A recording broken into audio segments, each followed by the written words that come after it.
Cartografía del cuento popular es la exposición que podemos ver en la Biblioteca Municipal Lope de Vega de Tres Cantos y que podemos ver hasta el 22 de febrero. Su autor es Nono Granero, que nos va a presentar qué vamos a poder ver en esta exposición. Nono, ¿qué tal? Buenos días. Hola, buenos días. Bueno, ¿cómo surge esta idea? ¿Qué nos vamos a encontrar exactamente? Bueno, esta idea nace de que yo me dedico, como suelo decir, a todo lo que tiene que ver con cuentos, ¿no? Lo escribo, lo ilustro y una de las cosas que también hago es narrarlo de viva voz, ¿no? Contar. En mi repertorio, desde siempre, el cuento tradicional ha tenido un huequito. Siempre, en cada sesión he hecho al menos uno, porque me parece bonito recoger esos cuentos tan antiguos muchas veces y seguir manteniéndolos con vida, ¿no? Me parece una cosa casi de responsabilidad de narrador. Y cuando termino las sesiones siempre le digo a la gente que los cuentos que yo he compartido con ellos tienen que decirse, que hay que contárselo a otra persona, ¿no? Claro, en ocasiones algunos de estos cuentos son muy largos. Entonces siempre me dicen, jo, pero no nos da la memoria para tanto, no nos vamos a acordar. Y un día, dándole vuelta un poco a todo esto, se me ocurrió cómo hacer para que pudiéramos volver a contarlo teniendo un soporte para la memoria que no fuera el del texto escrito, que eso ya normalmente lo tenemos, digamos, a la mano, ¿no? Sino que fuera una cosa mucho más oral, que yo tuviera un apoyo para que yo tuviera que contar con mis propias palabras alguna de esas historias, ¿no? Entonces se me ocurrió hacer la idea de convertir algunos de estos cuentos en un mapa, de manera que muchas veces, siguiendo el itinerario que va trazando el protagonista de la aventura, podemos, sin darnos cuenta, volver a contar la historia. Pues no, vamos a darnos una vuelta por esta cartografía, por estos mapas de cuentos clásicos, algunos más conocidos, otros menos, ¿vale? Vamos a ver. Bueno, como el proyecto a priori hay mucha gente que cuando se lo cuento se queda un poco así, decidí hacer uno de los cuentos que más conoce todo el mundo, uno de los más famosos, y empezar la exposición con ese para que viéramos un poco cómo sería el funcionamiento de los mapas. Aquí tenemos, por ejemplo, el mapa que se correspondería con Caperucita Roja, como yo digo, en versión original, que no es la misma Caperucita que todos conocemos con el leñador al final, sino que aquí no hay ni leñador ni nada, es como era el cuento en origen. Y podéis ver que en realidad el mapa lo que nos ayuda es a reconstruir un poco la historia, partiendo de la casa donde está Caperucita con su madre. Aquí está el porche donde le hacen el encargo, y entonces podemos seguir el camino, vamos a llegar a un claro donde se va a producir un encuentro. Entonces, siguiendo también la leyenda que nos va poniendo, que nos va marcando el mapa, podemos ir reconstruyendo paso a paso cada una de las historias. Veis que Caperucita se va a ir por este camino que está lleno de florecitas, que luego viene la mariposa, se va a poder entretener todo lo que quiere, mientras por este camino que va derecho a casa de la abuela va a llegar el lobo, ¿no? Pues un poco ese es el mecanismo. Y veo que incluso tanto la casa de Caperucita como la de la abuela también está incluido todos los elementos, incluida la cama de la abuela, donde hay una de las escenas más recordadas. Sí, y tiene además como por pasos lo que ocurre en la historia, ¿no? Si vamos mirando los números y mirando la leyenda, vamos a ver que aquí está la baldosa de la primera pregunta, la de la segunda pregunta, la de la tercera, ya sabéis. Qué ojos más grandes tiene, por qué tiene la boca tan grande, etcétera, ¿no? Entonces podemos ir reconstruyendo sobre la leyenda y mirando el mapa, pues cualquiera de los cuentos tradicionales. Como veréis, los mapas tienen un aspecto muy diferente cuando pasamos de uno a otro, ¿no?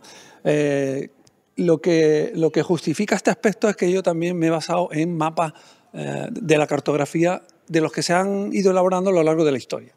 Y sirven como base porque cada mapa, digamos, tiene como una idea principal que no es la misma en cada caso. Y así, de esa manera, puedo ajustarlo más a cómo funciona cada cuento. Por ejemplo, en este mapa está basado en un mapa que se llama el mapa de Estor, bueno, no sé cómo se dice, y de un monasterio alemán, y en él hay esta representación del mundo que se hacía en la Edad Media, que es lo que llaman los mapas de T en O. Si os dais cuenta, hay como una T que está metida dentro del círculo, y lo que dividiría el mundo es en tres continentes, ¿vale? Antiguamente pues sería Europa, Asia y África. En nuestro caso nos viene muy bien para hacer como los tres lugares donde se desarrolla lo más importante del cuento, ¿no? El comienzo, que ocurre en el castillo donde vive la princesa. Luego después tiene un encuentro en una encrucijada, donde va a conseguir, digamos, los objetos maravillosos que luego van a hacerle resolver la aventura. Y finalmente aquí, que es donde se resuelve toda la historia, donde por fin enfrenta al gigante que no muere, ¿no? Entonces la disposición también muchas veces o el estilo de cada mapa viene condicionado por la historia que se quiere contar. Bien, aquí tenemos otro que también es un mapa bastante curioso, porque está basado en una representación que hizo un cartógrafo que se llama Heinrich Pünting, que representó el mundo con la misma idea de los tres continentes como si fuera una flor de tres pétalos. Él lo llamaba el mundo en una hoja de trébol. Y era muy curioso porque aunque para esa época ya se había descubierto América y también el continente de Oceanía, él de todas maneras prefirió seguir manteniendo su idea y entonces lo dibujó como si fuera un trébol. Hay un cuento tradicional que a mí me gusta mucho, que suelo incluir en mi repertorio, que se llama La flor del lililá. Y claro, para hacer el mapa de un cuento en el que el protagonismo lo tiene una flor, pues me pareció que era como súper adecuado. Yo tuve que añadir un pétalo más porque había un personaje más que meter, pero la idea está tomada ahí y como veis, pues eso, condiciona muchísimo el relato, el tipo de mapa que elegimos. Aquí tenemos la serpiente de 7 cabezas y el castillo de Irás y no volverás. Por cierto, ¿ha sido difícil, complicado o no? ¿Ha sido fácil en elegir los cuentos para que protagonicen estos mapas? Bueno, la elección de los cuentos, digamos, es una elección bastante personal. Lo que ha sido, o sea, lo que la ha determinado muchas veces ha sido cuentos que yo ya tenía en repertorio propio y cuentos que a mí me gustaban de siempre por lo que fuera, ¿no? Lo que he hecho, y en ese sentido sí que ha sido más complejo, es no contentarme con la primera versión que yo manejaba de cada cuento. Ya sabéis que el cuento popular no existe solo en un territorio, sino que normalmente está diseminado por toda la superficie del planeta, ¿no? Y en cada sitio tiene como unas particularidades y se fijan más a lo mejor en unos detalles que en otros. Entonces lo que yo sí he hecho ha sido un trabajo de búsqueda, no solo de los modelos cartográficos para hacer el mapa, sino también de las versiones en diferentes lugares, con la idea de completar el mapa con la mayor cantidad posible de detalles que nos den la posibilidad de acercarnos al mapa para reconocer la historia, ¿no? Porque en muchos casos el cuento popular directamente es que casi ni nos suena o tenemos ahí en la memoria como pequeños retazos, ¿no? Entonces yo he decidido muchas veces incluir más detalles de los que una versión normal suele contener para que ese reconocimiento se pueda producir con mayor facilidad, ¿no? La idea es meter detalles que propicien un poco ese dispararse de la memoria para que podamos reconocer y reconstruir el cuento. Por cierto, ¿cuántos cuentos has tratado en esta exposición? Sí, el proyecto completo, tal y como yo lo he planteado, es muy de cuento. Ya sabéis que hay un número especial, siempre que hablamos de cuento tradicional, que es el número 3. Entonces yo decidí hacer el proyecto como en 3 fases, y en cada fase hacer 3 veces 3 mapas. De manera que 3 por 3 por 3 serían 27 los que al final yo quiero que tenga la exposición. De momento estamos en 18 y tomo un pequeño descansito porque llevo como años preparando esto y estoy ya madurando un poco los 9 que me faltarían para terminar de completar, aunque cuentos populares hay muchísimos más. Las 3 naranjas del amor. Este cuento, por lo menos por lo que tiene que respecta al dibujo, me llama mucho la atención. Bueno, fíjate, el otro día estaba haciendo una visita guiada y era muy gracioso porque me iba parando delante de los mapas y le decía, este es de mis cuentos favoritos. Y resulta que al final parece que de todos los que me iba parando, todo era mi cuento favorito. Pues este también, es una de mis historias favoritas de siempre, desde que yo era pequeño, que fue cuando la conocí. Y es una que yo he mimado, digamos, a lo mejor de una manera un poco especial por eso, porque a mí sí que me retrotrae mucho a mi infancia. Y es una historia que no sé, en teoría debería ser muy conocida porque es un cuento muy difundido en el arco mediterráneo, ¿vale? Entonces, en la península es de estos cuentos que todavía en algún sitio, cuando lo cuenta, hay alguien que se quiere acordar un poco y que todavía subsiste, ¿vale? Porque otros sí que son mucho más difíciles de encontrarte gente que los conozca. Pero este, por ejemplo, es muy, digamos, español, ¿vale? O de la zona, ya te digo, de toda la cuenca mediterránea.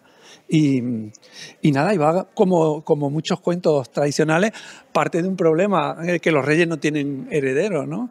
Y al final el rey se encuentra a un viejo que le da una manzana, le dice que la parta con la reina, se la comen y al final a los 9 meses pues tienen a un príncipe, pero un príncipe que de tan deseado, pues ya sabéis lo que pasa con los hijos muy deseados, que se miman demasiado, al final sale como súper caprichoso y pide cosas tan raras como que le construyan una fuente de aceite, de leche y de miel para ver a la gente y divertirse viéndolos venir, ir, venir. Y a partir de ahí va a tener un encuentro en el que una vieja lo maldecirá y tendrá que buscar pues, la paz recorriendo todo este camino que veis por aquí. No, todos los mapas que vemos en esta exposición son muy diferentes entre sí, diferentes estilos pictóricos. Por cierto, ¿qué técnicas has utilizado? Pues bueno, como te decía al principio, claro, he buscado mucho para que cada mapa o cada tipología de mapa se ajustara lo más posible al cuento que se quería contar, ¿no? Y eso quiere decir que también había que ajustar las técnicas para hacer cada una de estas imágenes. he utilizado, pues yo creo que de todo lo que se te ocurra, es decir, desde, como hay aquí, por ejemplo, grafito y aguada, a plumilla, acuarela, lápiz de color, óleo, témpera, técnica digital, todo lo que pienses que se puede utilizar para hacer una imagen, todo eso lo he utilizado porque ya te digo, cada mapa necesita un poco tener su idiosincrasia, ¿no? Su aire, su ambientillo. Y eso te lo da también el cambio de técnica. A buen seguro que la exposición va a llamar la atención a todos aquellos amantes del cuento, también a los que no, porque es un derroche de imaginación, ¿no? Incluso también haciendo guiños a mapas ya conocidos, nos has contado antes mapas medievales, pero por ejemplo en este caso de Juan el Oso, digamos que la historia se convierte en un mapa de metro en toda regla. Sí, en este en concreto además me resulta especialmente atractiva la idea de unir uno de los cuentos más antiguos que se conocen, que es Juan el Oso, que según últimas investigaciones puede ser un cuento que perfectamente tenga como 6.000 años, y me hacía particular ilusión incorporarlo de una manera muy moderna, ¿no? Darle como una vuelta y hacerlo muy cercano, muy como de hoy, ¿no? Este además permitía, mientras que la mayoría de los cuentos tradicionales seguimos la peripecia de un héroe nada más, en este hay bastantes personajes que se van encontrando a veces, otras no. Entonces cada línea sería un personaje que tienen como su historia propia, pero que a veces hace que vayan coincidiendo en el tiempo, en lo que les va pasando, luego se separan, luego se vuelven a encontrar, se vuelven a separar, se vuelven a encontrar. Entonces venía como pintiparado el tema del plano de metro para juntar esas líneas de historia de cada personaje. Vamos a poder ver esta exposición en libro para así facilitarle a padres, madres, tías, tíos, abuelos el poder encontrarse con estos mapas y poder contar esos cuentos. Sí, la idea también desde el principio fue que esto pudiera llevar aparejado un libro que se pudiera manejar en casa, ¿no? Y esta primavera por fin va a salir publicada una selección de 12 de estos 18 que va a venir en formato libro, además en formato libro cosido sin lomo para que se pueda abrir muy bien el mapa y se puedan ver todos los detalles, y yo creo que va a ser pues un atlas de esto de conservar de bonito, ya no solo para recrear los cuentos, sino incluso para la gente aficionada a la cartografía, para mirar los mapas, que hay mucha gente que también me está diciendo que le gusta mucho lo de los mapas de siempre, y es increíble el feedback que me está llegando de gente a la que le interesan muchísimo estos temas. Pues Nono Granero, autor de esta exposición Cartografía del Cuento Popular, gracias por atendernos, enhorabuena por esta idea que nos parece muy original y además muy llamativa, y también nos vuelve a unir con el tema de los cuentos, ¿no? Suerte con el libro, con la exposición, gracias. Pues muchísimas gracias a vosotros.